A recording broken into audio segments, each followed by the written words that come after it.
Johnson Arroyo and the casting crew of Bat Boy Returns. That's coming up March 15th, live on the Chapters Network and the Tan Talk Radio Network. You're listening to the Tan Talk Radio Network.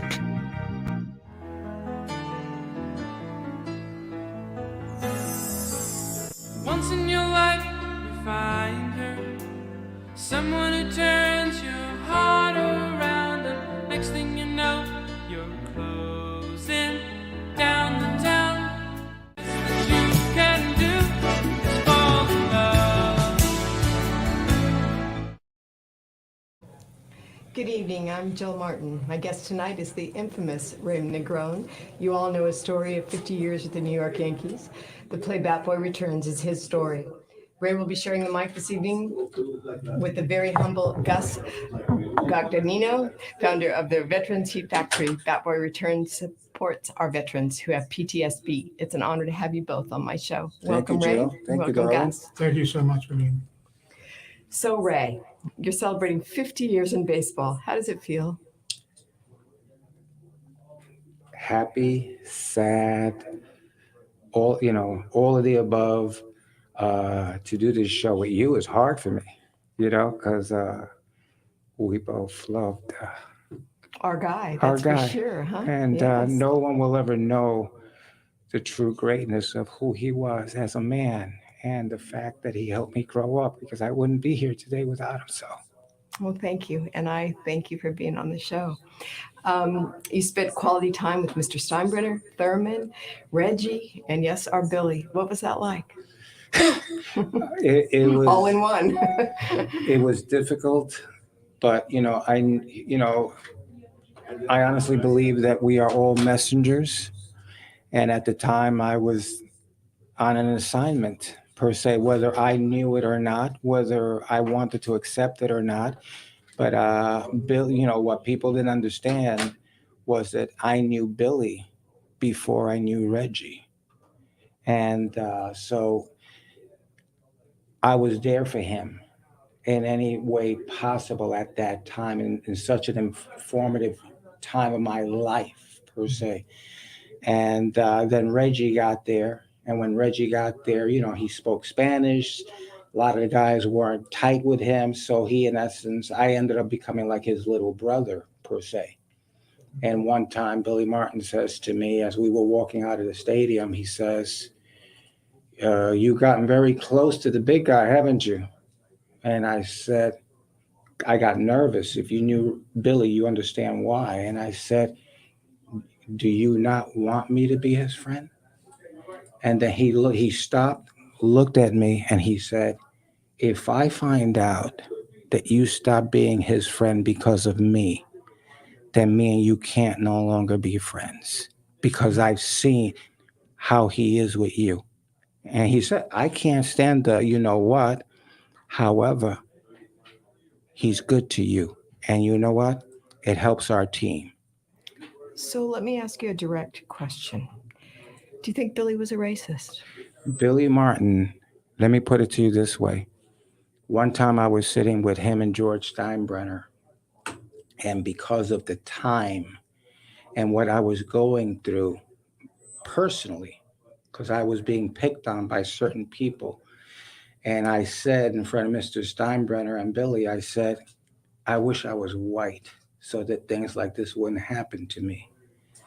And Billy jumped got on my case. Mm-hmm. I read that in your book. Like yes. Billy could be. And a couple of days later, we were sitting at Patsy's infamous restaurant in New York. Yeah. And he took me there because he wanted for me to sit down with Mr. Sinatra, Frank Sinatra, and Sammy Davis Jr. And Billy had told Mr. Sinatra what had happened. And it was bad enough that I had taken a verbal beating from Billy. But then I had to get it from Mr. Sinatra too. But it was when I look back, it was a beautiful, beautiful thing because of how he wanted for me to be as a man. Because when at one time we were again together and it was just the two of us, and excuse me, But he says to me, do you know that I couldn't love you anymore, even if you were Italian? Sounds like him. Okay. And you know how proud he was of being Italian. Yes, I do. Okay. And that was like, for me, that was the greatest compliment that I have ever received in my life to this day. And, my children are half Italian. Okay. And you have no understanding. I'm more proud of that for them than. Well, thank you, Ray. I gotta believe that you're part Italian because I'm looking at you and I'm saying, how can you be in baseball for 50 years and have skin like that? You got skin of a 20-year-old. You must have a lot of oil in you, so you got to be part Italian. I'm just blessed. That's all. Okay, so let's switch gears here. Tell me about your dear late friend Ken Fagan. Ken Fagan was my personal John Wayne. He was a guy that flew, I don't know how many missions in Vietnam and survived. And he was the most humble guy who loved baseball. And because of my history with the Yankees and my history with Billy and Reggie and Thurman, I mean, he treated me like I was one of them, and anywhere that I was performing and whatever show I was doing, whatever, or if a film that I did premiered, there was Ken Fagan.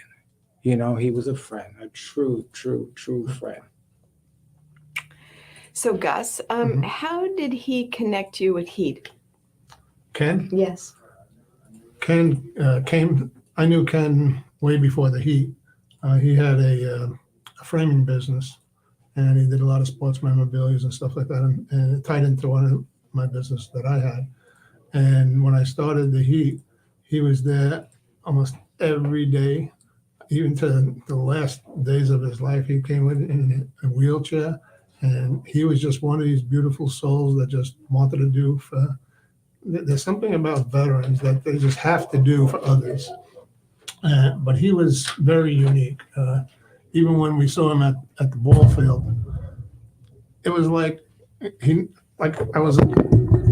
were relatives for years and years and years. And I didn't know him for quite a long time, but he was very, I guess, magnetized. People would just draw to him.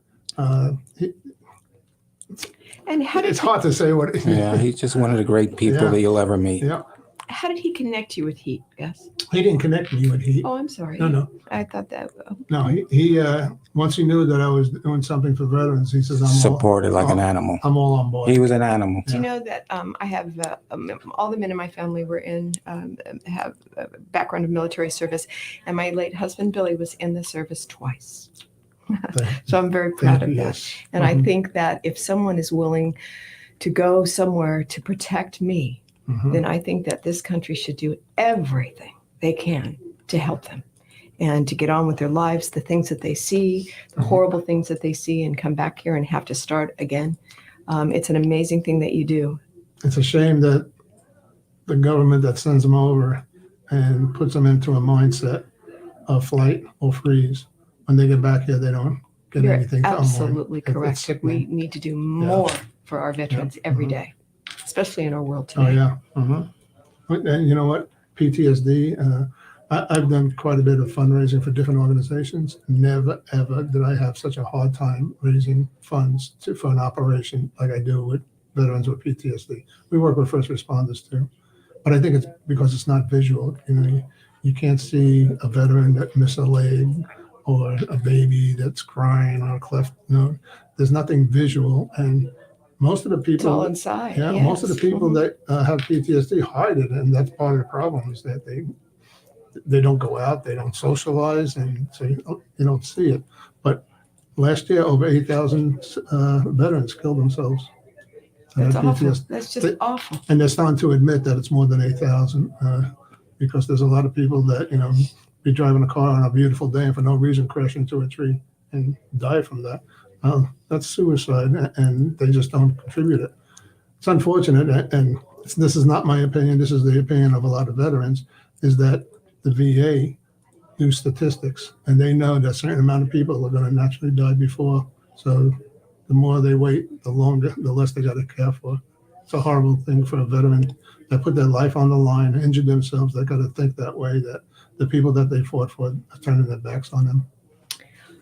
So what does their day consist of when they come to your facility? What happens? We have different things going on different days. Monday is our big day with modules, and the modules are all about different aspects of what you're suffering from PTSD. And I could just give you a few of the ideas. These are the ones that we do on a weekly basis. We do an introduction to PTSD, trauma recovery, therapeutic writing, self-compassion, moral injuries is a big one, the guilt and all that kind of stuff, forgiveness, anxiety, anger, depression, guilt, and self-esteem. That's only half the list of what we do. This list is incredibly long.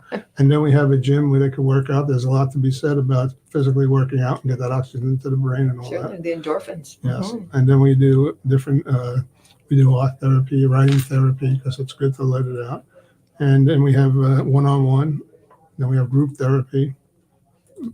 It's quite expensive. And one of the things, we never charge, we never judge, and we never release anybody. They can leave anytime they want, and they can come back anytime they want. And they come back, a lot of them come back, to the point where now we're starting a mentorship program for those that went through the program, one-on-one kind of They thing. can come back and help others. Oh, yeah. Absolutely. Yeah. They have someone that they can call, Yep. look up to when they need things.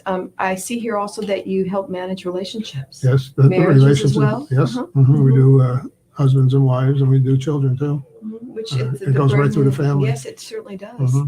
And okay, switching gears again.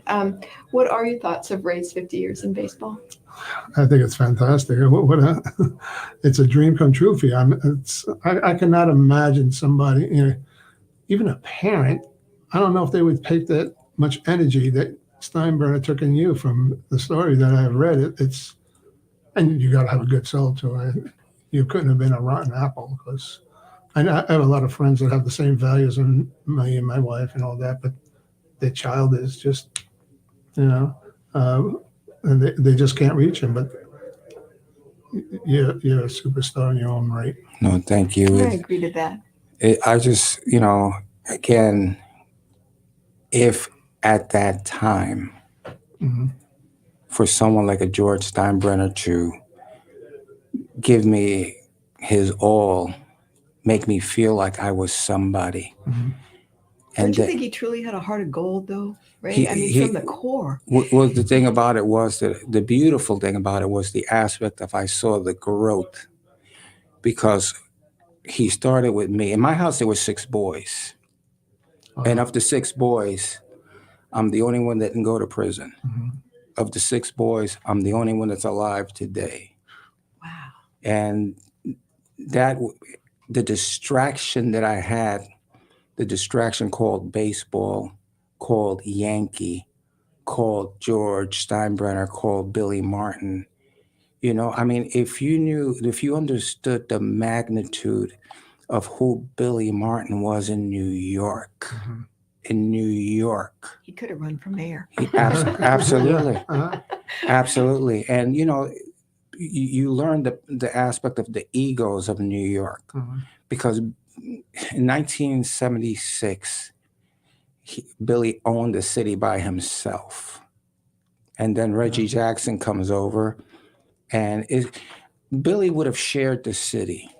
But when you're saying that you're the straw that stirs the drink, right, and Thurman can only stir it bad, then he's going to, in essence, number one, hey, I'm still the guy in this town.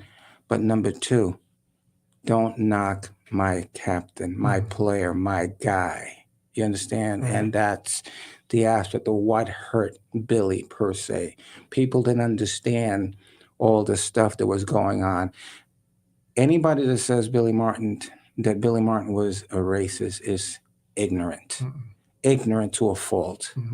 Because the one thing that I noticed in 1977, I was doing the accounting, and I said, we have more Black and Spanish guys on this team. I used to say to everybody at that time, we got more Black and Latin guys than any team in baseball. including the Pirates. You know, and I thought that was amazing. And remember something, Billy Martin is picking his team, okay, at that time, okay?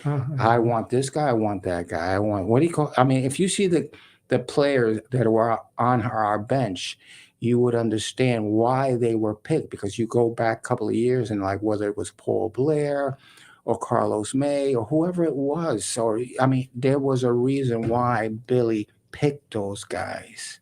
You know, and so no, you know, again, blessed because they believed in me.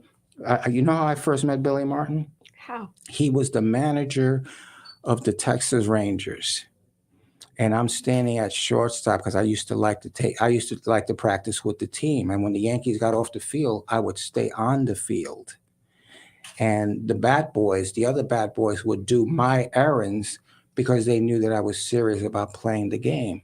So I would stay with the other team. And one day I'm standing at shortstop waiting for the ball to be hit off the bat so that I could field it. And as I'm standing there waiting, all of a sudden a ball goes through my legs. And I'm saying, what the? And I look over and it was Billy Martin laughing, you know? And then after that, when I got off the field, he called me over. And he started talking, asking me my name, this kind of stuff. A year later, it's Old Timers Day. And what had happened was the players were so intimidated of Mickey Mantle, because Mantle was a god. Right. Forget about it. Yep. Hey, Billy was his leader, but to the baseball world, Mickey Mantle was a god. Right. And one day, at Old Timers Day, the players were afraid to ask them to get autographed baseballs. So they asked me to go up to Mickey and, Mickey, could you sign these 2 baseballs? Then I take it back to the player. Another guy would come over, and it happened like 3 times. The 3rd time that I went up to Mickey, and remember, it's early, he's a little hungover, you know, I take over the 2 more baseballs, and when I handed it to him, he threw them and said, get the F away. You know, I mean, he went nuts on me. And I was like, oh my God, Mickey Mantle just told me to go F myself. And I ran to the back room, and I'm literally crying. I was, you know, because Mickey Mantle at that time was my all-time favorite. Every kid in New York loved Mickey Mantle. And so all of a sudden, as I'm there crying, and you know what was funny? There was a casket in the back storage room that Fred Stanley was going to take to Arizona to turn into a bar. You know, so I'm crying. Yeah, exactly. I'm crying in front of this casket. And as I'm crying, a hand hits my back and they're laughing. I turned around and it's Billy. And I said, Billy, why, you know, he goes, it looks like you're crying over a dead body.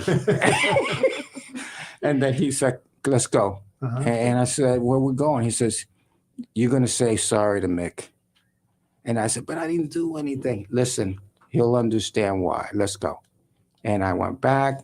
I said, I'm sorry, Mick. And I know when we got back there, Billy says, hey, someone wants to say something to you. And I said, I'm sorry. And so because it was Billy, Mickey right away goes, well, goddamn, how many baseballs you can have for this? You know? Oh. So, gentlemen, let's talk about the March 18th Bat Boy Return show at the Spring Still Theater. Yes. Gus? It's, I can't wait to see it because, what was it, 3 years ago? We're up in Hernando County? It was a little more than that. 4 maybe? You know? And there's so many people that wanted to see it again. And once I heard that you guys were coming down, I was like, unbelievable. We got to do this. That's great. And the place that we had it only sat like 125, 150 people. So we got the theater now, and we're going to fill that theater up. I haven't seen the show. I'm so excited. Yep. Well, it's going to be fun. You also we have a meet and greet here on the 16th. Tomorrow night. It'd be very nice. A lot of people will join us and get to meet people and share our stories. And it's a lot of action for Florida. This is laid back there. So how can people get tickets and make a donation, Gus? Our website is www.veteransheatfactory.com. As soon as you go to the head page, there's 2 buttons there. One's for tickets, one's for donation. And if you can't make it and you want to help out with a donation, hit the button on the left. If you want to come, hit the button on the right. And so, Gus, tell me what your donations go for. What do you do with the money that comes into you? How do you spread it around these many wonderful projects here? All this is all volunteers. One of the biggest problems is we don't have enough volunteers, so we got to start paying people to do it, therapists and all that. And, there's a lot of medical things that you have to have along with all that, and that's what we use our donations for. We're just going to start with a men's 2 nights where we're going to have open to the veterans at nighttime, and that's what this donation is going to go to, because there's a lot of veterans that have PTSD that more or less have a working job or something like that. They're not available in the daytime, so we have to expand our hours and all that kind. But it's a lot for supplies of the therapy and the arts and all that kind of stuff that we do. We have an instructor in the gym, and we have a yoga instructor and all that. And we're at that point now where we're too big to act small and too small to act big. And right on the cusp. That's right on the cusp, but it's ready to explode. It's more and more people as they come back and they become mentorships and all that. It's getting bigger and bigger. And the last thing in the world I want to do is turn back on a veteran that needs us. And I understand we have a lot of veterans coming to the show. Yes. I'm excited to meet them and talk to them about their experiences and what they do and what you do. Yeah. And, being here in George Steinbrenner's town, Tampa, it's kind of exciting. And, one of the things that I learned about George early on was that it was his house, his rules. And as long as you went along with that, and genuinely so, you were just part of the family. And many times people didn't understand that. But that's how I was raised. You went into somebody's house, whatever their rules are, you do it. If you don't like it, you don't have to be there. Right? Ray, you would agree with that. Totally agree. And one of the most forgiving and giving individuals ever.